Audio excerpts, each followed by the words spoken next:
जून 1 current affairs advanced UPSC mains test paper का complete analysis करेंगे और समझेंगे कि यूपीएससी ने प्रत्येक प्रश्न के माध्यम से क्या पूछने का प्रयास किया है। सबसे पहले सेक्शन ए। प्रश्न 1 में आपसे पूछा गया है कि पार्लियामेंट्री प्रिविलेजेस लोकतंत्र के लिए आवश्यक हैं, लेकिन क्या इन्हें कॉडिफाई किया जाना चाहिए। यहाँ लेजिस्लेटिव इंडिपेंडेंस, ट्रांसपेरेंसी और अकाउंटेबिलिटी का विश्लेषण करना है। प्रश्न 2 में इलेक्शन कमीशन की आर्टिकल 324 के तहत अधिकारियों को ट्रांसफर करने की शक्ति तथा उसके फेडरलिज्म और इलेक्टोरल इंटीग्रिटी पर प्रभाव को समझना है। प्रश्न 3 हेट स्पीच से जुड़ा है।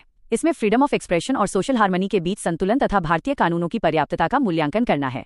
प्रश्न 4 प्रधानमंत्री मुद्रा योजना की उपलब्धियों, फाइनेंशियल इंक्लूजन, माइक्रो एंटरप्रेन्योरशिप और रोजगार सृजन की समीक्षा पर आधारित है। प्रश्न 5 1 हेल्थ अप्रोच के महत्व पर है। इसमें मानव, पशु और पर्यावरण स्वास्थ्य के एकीकृत दृष्टिकोण को समझना होगा। प्रश्न 6 डिजिटल पायरेसी को केवल कॉपीराइट का मुद्दा नहीं बल्कि डिजिटल इकोनॉमी की चुनौती के रूप में देखता है। प्रश्न 7 वेलफेयर ओरिएंटेड और डेवलपमेंट ओरिएंटेड गवर्नेंस में अंतर तथा दोनों के बीच संतुलन की आवश्यकता पर आधारित है। प्रश्न 8 political funding reforms, electoral transparency और डेमोक्रेटिक अकाउंटेबिलिटी से संबंधित है। प्रश्न 9 वैक्सीन एडवर्स इफेक्ट्स के मामलों में कंपेंसेशन पॉलिसी फ्रेमवर्क की आवश्यकता और चुनौतियों पर केंद्रित है। प्रश्न 10 पॉपुलेशन एक्सप्लोजन से पॉपुलेशन स्टेबलाइजेशन की ओर बढ़ते भारत की नई डेमोग्राफिक चुनौतियों पर आधारित है। अब आते हैं सेक्शन बी पर। प्रश्न 11 डिलिमिटेशन और विमेंस रिजर्वेशन के प्रभावों को फेडरलिज्म, रिप्रेजेंटेशन और इलेक्टोरल कंपटीशन के संदर्भ में समझने को कहता है। प्रश्न 12 insolvency and bankruptcy code amendment bill 2025 की प्रमुख विशेषताओं और उसके आर्थिक प्रभाव का विश्लेषण मांगता है। प्रश्न 13 पेट्रोकेमिकल ड्यूटी वेवर्स के इंडस्ट्रियल कॉम्पिटिटिवनेस और सरकारी राजस्व पर प्रभाव का मूल्यांकन करता है। प्रश्न 14 प्रधानमंत्री के लिए टर्म लिमिट लगाने के संवैधानिक, कानूनी और नैतिक पक्षों की चर्चा करता है। प्रश्न 15 एनसीबीसी के चेयरपर्सन के महत्व और नियुक्ति प्रक्रिया से जुड़ी गवर्नेंस चुनौतियों पर आधारित है। प्रश्न 16 एडोलेसेंट मेंटल हेल्थ क्राइसिस के कारणों, प्रभावों और नीति उपायों का विश्लेषण मांगता है। प्रश्न 17 इंटरनेशनल विमेंस डे के संदर्भ में एसडीजी 5 और जेंडर इक्वालिटी में भारत की प्रगति का मूल्यांकन करता है।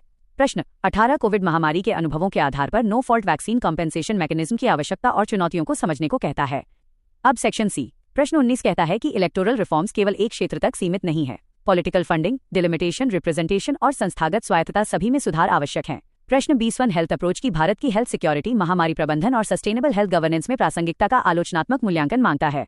प्रश्न 21 भारत के डेमोग्राफिक ट्रांजिशन में एजिंग, रीजनल डिस्पैरिटीज, बदलती फर्टिलिटी और यूथ एस्पिरेशन से उत्पन्न नीति चुनौतियों पर आधारित है।